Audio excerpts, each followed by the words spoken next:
దాదాపుగా 2-3 రోజుల నుంచి ఆంధ్రప్రదేశ్లో ఒక్కటే నడుస్తుంది. ఏ పార్టీతో కలిసి వెళుతున్నాయి. దాదాపుగా జనసేన టీడీపీ పొత్తు ఖరారు, అటు బీజేపీ జనసేన ఖరారు, 3 పార్టీలు కూడా దాదాపుగా ఖరారు. ఇవన్నీ జరుగుతూ ఉండగానే ఇప్పుడు అనూహ్యంగా జగన్మోహన్ రెడ్డి గారు నిన్నంతా మనం మాట్లాడుకున్నాం. అంటే వైసీపీ ఎలాంటి ఆఫర్ బీజేపీకి ఇవ్వలేదా, బీజేపీ నాకు ఇది కావాలి అని వైసీపీని అడగలేదా అన్న పరిస్థితుల్లో ఈరోజు మరి వైసీపీ ఏమన్నా ఆఫర్ ఇవ్వడానికి వెళుతుందా, లేదంటే రాష్ట్రానికి సంబంధించి ఇంకేదైనా పని మీద వెళుతుందా మరీ ముఖ్యంగా ఏమో తెలియదు. కానీ ముఖ్యమంత్రి జగన్మోహన్ రెడ్డి గారు ఈరోజు ఢిల్లీకి వెళ్ళారు.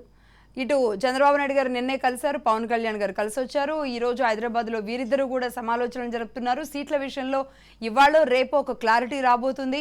మరి రేపు మోడీతో మీటింగ్ సమావేశం ఉన్న నేపథ్యంలో ఇవాళ జగన్మోహన్ రెడ్డి ఢిల్లీ పర్యటన అనేది చాలా పెద్ద ప్రాధాన్యం సంతరించుకుంది. ఇప్పటివరకు ఎక్కడ ఒక ఊహాగానంగా కూడా ఢిల్లీ టూర్ గురించి ఎవరికి తెలియకుండా ఒక్కసారిగా ఢిల్లీ టూర్ ఫిక్స్ అవడం, అది కూడా మోడీ అపాయింట్మెంట్ ఫిక్స్ అవడంతో అనేక అనుమానాలకు తావిస్తోంది. వైసీపీ బీజేపీకి ఏమైనా ఆఫర్ ఇచ్చే అవకాశాలు కనబడుతున్నాయా, లేదంటే ఓటాన్ బడ్జెట్ ఆర్థిక బడ్జెట్ కూడా పెట్టేసుకున్నారు కాబట్టి సమావేశాలు కూడా అసెంబ్లీ సమావేశాలు కూడా అయిపోయాయి కాబట్టి మరి ఏమైనా ఈలోపుగానే ఉన్న పళంగా ఏదైనా అభ్యర్థులను కూడా దాదాపుగా ప్రకటించేసుకున్నారు కాబట్టి సగానికి పైగానే ఇప్పుడు ఏమైనా అసెంబ్లీ డిజాల్వ్ చేసి నెక్స్ట్ జనరల్ ఎన్నికలకి ముందుగానే సమాయత్తమవుతూ కాస్త ఆ బ్రేక్ ఇచ్చే ఆలోచనలు ఏమన్నా ఉన్నాయా?